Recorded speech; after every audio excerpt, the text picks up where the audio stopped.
Hi, this is Blondina Mitchell. Welcome back to Get Your Geechee On. I am sitting here this afternoon with Mr. Scott Gibbs. He's the entertainment coordinator for the upcoming Get Your the upcoming Gullah Festival. Gullah Festival, Mm-hmm. the original Gullah The Festival original Gullah Fest. here in Beaufort, South Carolina. Welcome to Get Your Geechee On, Mr. Thank Gibbs. you. Thank you for taking this opportunity to have this interview with us. So, tell us a little bit about the entertainment aspect of the upcoming the The Gullah Festival. yes. Y'all forgive me. I've been doing interviews all day, so I'm a little tongue tied. So the original Gullah Festival, and again, that started in way back in 1985, and believe it or not, I was a part of that. Starting, I was actually the assistant entertainment coordinator in 1985. And they loved me so much after that and all that wonderful work I did. They asked me to actually be the coordinator some years later. So that's what I do. And what we do is at the beginning of maybe a couple of months after our festival in May, we start working on the next festival of entertainers. We didn't do it in the COVID year, because nobody was having anything then, but we would normally start looking at entertainers to fill our program for that 3-day weekend. Awesome. Yeah. Okay, so tell me, based upon, I know you didn't do anything the last year or two because of COVID, right? But based on the last one that you had, what was the thing that really, based on the last one that you had, that really stood out, that was the greatest part that you really enjoyed? Well, I mean, and for me, and I guess I'm being a little biased, we had a wonderful connection with Sierra Leone, and so at that particular time, we were having the amputees who were entertainers. They were dancers because some of them didn't have arms and may not have maybe just the one leg, but they would come here and share that connection from Sierra Leone to South Carolina. And the corridor, the Geechee corridor. So that's always been one of those highlights for me. Yes. So how did you make that connection with Sierra Leone? Was that tedious, or was that a project that came together really smoothly for you? How did y'all make that connection? And it's interesting. I think they literally reached out to me. There are a lot of people from our area that actually travel there. And from there, realizing the real connection that we have to Sierra Leone, and so they worked towards making sure they could get here, and so it's been kind of easy, just like I said before, for COVID. Yeah. Yes. So, if you would just look right here and tell our viewers what can they expect this year at the festival. Well, what this year because here again we didn't do any planning on last year, and so we're kind of just starting again this year. But I know that we want to showcase most of our local entertainers here, because we have a lot of I call it hidden talent here that a lot of people don't know. As a matter of fact, a lot of people don't know about Beaufort, South Carolina, and they're starting to learn about that. So we're going to start working with our local entertainers. And again, it's a 3-day weekend. Friday and Sunday are generally free to the public. We have entertainment from the schools. We have all the school children to come in on our Friday of that festival and showcase all their talents, their dancing, their acting, the band. So we showcase all of them, and even storytellers. Beginner storytellers, so we feature all of them. And then usually we have what we call an all-white party on that evening of the festival on that Friday, and everybody dresses in white and come for some wonderful low country food and dancing by a DJ. So we usually do that, close that out on that Friday. Saturday is an all-day affair, and we start out that morning with some African drumming.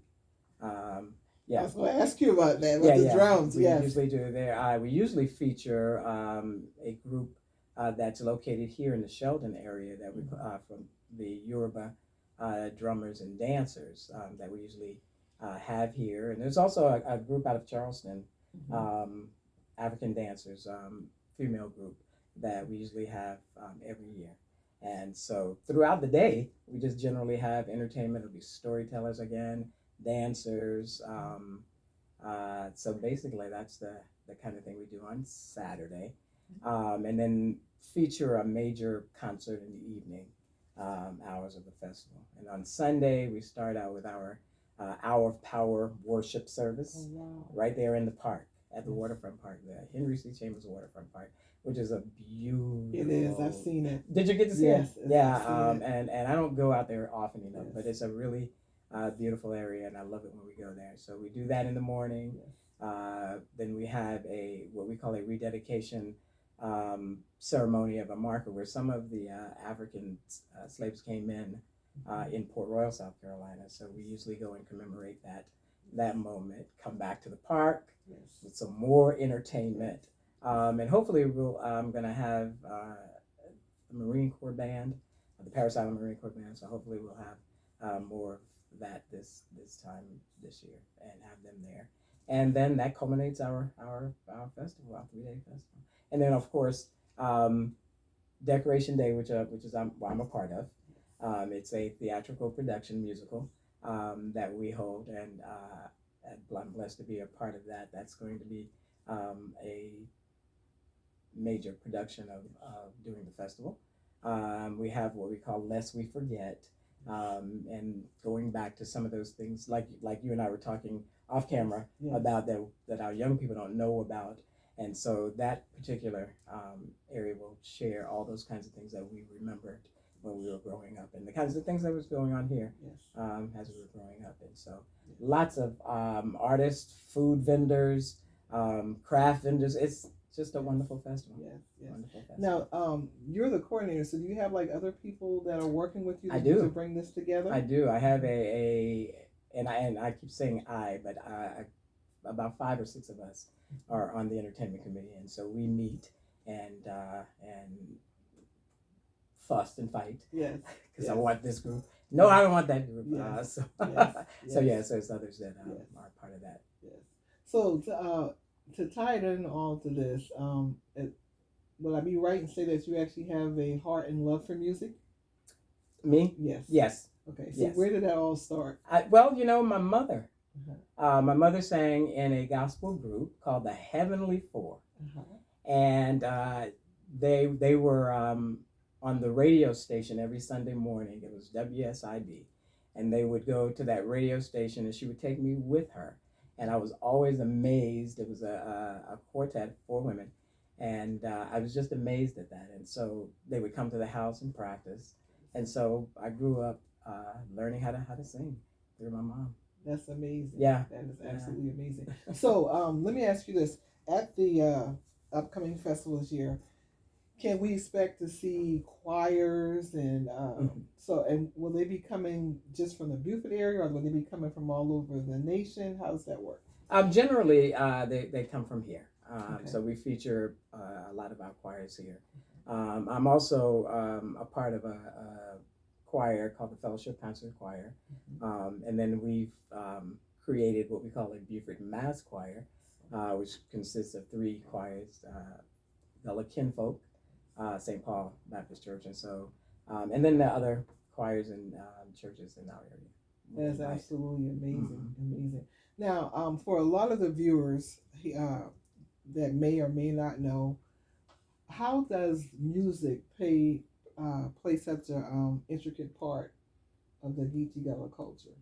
I mean, because we all grew up with that. So our ancestors were always musical, and remember, there were times that they couldn't sing or couldn't talk or be together, and they had to have a way to communicate with each other, and so they would generally do it through songs or singing as code. And so it's been passed down from generation to generation to generation. So we cannot not do without music. Yes. Now, could you give, is there any particular song that comes to mind that would be an example of that, as far as that word coding in music that would probably be somewhat, maybe the older generation may be familiar with. That actually comes to mind. I may be wrong, but there's a song that I remember coming up called "Come By Here, Lord, Come By Here, Oh Lord, Come By Here."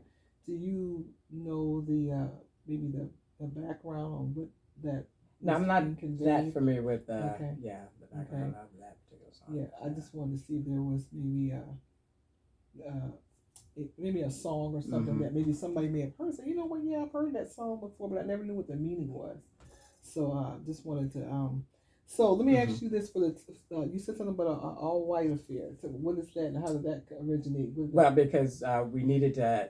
Well, when the festival attendees come, they're basically just kind of arriving throughout during the day, and so they always want some kind of event in the evening, to relax and have a good time, because hopefully when the festival's plan is going to be entertainment and educational, and so let's let our hair down on that first day of the festival, but let's on the next 2 days start to learn through entertainment, through lectures, through workshops about the Gullah Geechee culture. Yes. Yeah. So there'll be a different genre of music than jazz. Yes. Maybe what R&B, jazz, gospel, reggae. Okay.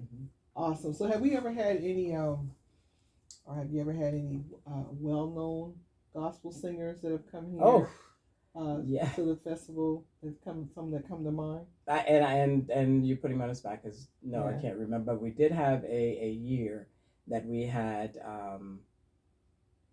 professional gospel groups, and right now that escaped my mind. But how about maybe like Andre Crouch? I'm sorry. Andre Crouch or Tremaine Hawkins? Tremaine. They were the first group. Yes, our first year was the Hawkins. Okay. How about jazz? I mean, any well-known jazz artists? No, and as I said, I mean they're well known, but I'm sorry. Manhattans. Yes, the Manhattans. Okay, but awesome! Wow! So this is amazing. Talk about entertainment. Yeah. Now, Richard Gant and Huggy Bear. I'm not familiar with any of those. Richie. Yeah, but Huggy Bear was on a TV series. I don't know the Huggy Bear series, guys. I don't know anything about the Huggy Bear. And way before my time. And Richard Grant, Thelma from Good Times. Good Times. She came down. Yes. Awesome. So yeah. So under the entertainment umbrella, is there any comedy? Sometimes we do have comedy. Okay. And it'll be local. Okay. Talent that we have. Bam Bam is one of our favorites here in this area. So he's hilarious. Okay. So yeah. Okay. So with that being said, will there be tickets or something specifically for this, or is that event? So this is how, just like I said, you pay for the entertainment for Friday, Saturday, and Sunday. The majority of the entertainment takes place in the park on the stage there. And so when you pay that price, it's all that day. Yeah. The decoration day production is a separate event. The Lest We Forget is a separate event. But there's all ongoing entertainment throughout the whole day. Absolutely amazing. Absolutely amazing. So guys, you've heard this, that we've been speaking all day in reference to the real Gullah Festival here will be held here in Beaufort. And would you elaborate on those dates again? So I think it's the 27th, 28th, 29th. It's actually the fourth weekend of May, leading up to the actual celebration of Memorial Day. Okay. So awesome. Is that the fourth weekend in May? Awesome. And so I guess I want to ask too, in this entertainment, do you ever do things like a talent show in the aspect where there's prizes and? Now we've tried all kinds of things. Okay. So that was one, but mostly geared towards our young people. I know on last festival we did an art competition. Yes. Which was really awesome throughout schools. Awesome. Yeah. Awesome. So do you expect to I know you're expecting a great turnout, but even from the art side, have you started to see some exhibits and stuff already started to come in as far as Yes. yeah, Yeah. So awesome. we that and we have what we call a Gullah Village, and Uh-huh. that's where we have our arts, our sweetgrass basket weavers, the quilt makers, Oh wow. um, and I think that's been changed to the Sankofa Circle. Is that right, Anita? Mm-hmm. Awesome. So yes, we have a hidden narrator in the back. It's kind of passing information along. I think that's really, I'm excited. This will be my first year ever to participate in the upcoming Wow. festival. So I'm very excited about that, the entertainment. But I got to be honest, the thing that I'm most excited about is the food because I love to I eat. know, right? Because I love to eat. I know. So you guys definitely want to make your way to Beaufort to take to see this firsthand versus hearing by word of mouth. Of course, I'll be bringing it to you also by way of TV, but you definitely want to get here. You have now until May to be in planning to make that happen. So, um, is there anything else you want to add? Well, I know we did on last year. We did do a video presentation that they can make themselves available through Facebook, even YouTube, and just go to the original Gullah Festival and put that in Google or the search, and you can actually see some of those things that we did do over the years, because we shared some videos and some pictures. Yes. Yeah. Yes. Yes. So that would be great. So I don't mean to put you on the spot, but I gotta ask. Yes. So I know that you're a coordinator of this, but do you have a little tune you can give us? Well, what's real funny about that, I generally say, you have to pay for that. Yes. But if Anita would help me in the singing in the background, one of our songs, we sing, Anita. If you can you think of anything? You go ahead, and I'll back you. Oh, now that is on the spot. Listen, guys, sometimes the best things that happen in life is when you have on the spot. And so, okay, here we go. Whose side are the leaning on? Leaning on the Lord's side. Whose side are the leaning on? Leaning on the Lord's side. Whose side are the leaning on? Leaning on the Lord's side. Whose side are the leaning on? Leaning on the Lord. Oh, the Lord's side, the safe side. Leaning on the Lord. Oh, the Lord's side, the safe side. Leaning on the Lord. Yeah, the Lord's side, the safe side. Leaning on the Lord's side. The Lord's side, the safe side. Leaning on the Lord's side. That was amazing. Absolutely amazing. So here you have it, guys. Just a brief, just a little bit, just to make this. Want you to get on that train, get on that plane, catch a car ride, whatever you got to do to get here. You cannot miss this. This is going to be phenomenal. And again, I want to thank you so much for allowing me to come into your wonderful home here and to do this interview. So, guys, stay tuned. There'll be more coming in regards to this upcoming, the real Gullah Festival here in Beaufort. And as promised, there will be more coming by way of interviews. By the way, I wanted to ask you guys this: with you have a lot of people that, as far as viewers and stuff, they also like to read, and they also like to cook. So at this festival, will there be lots of authors who have written either books or recipes or things of that nature?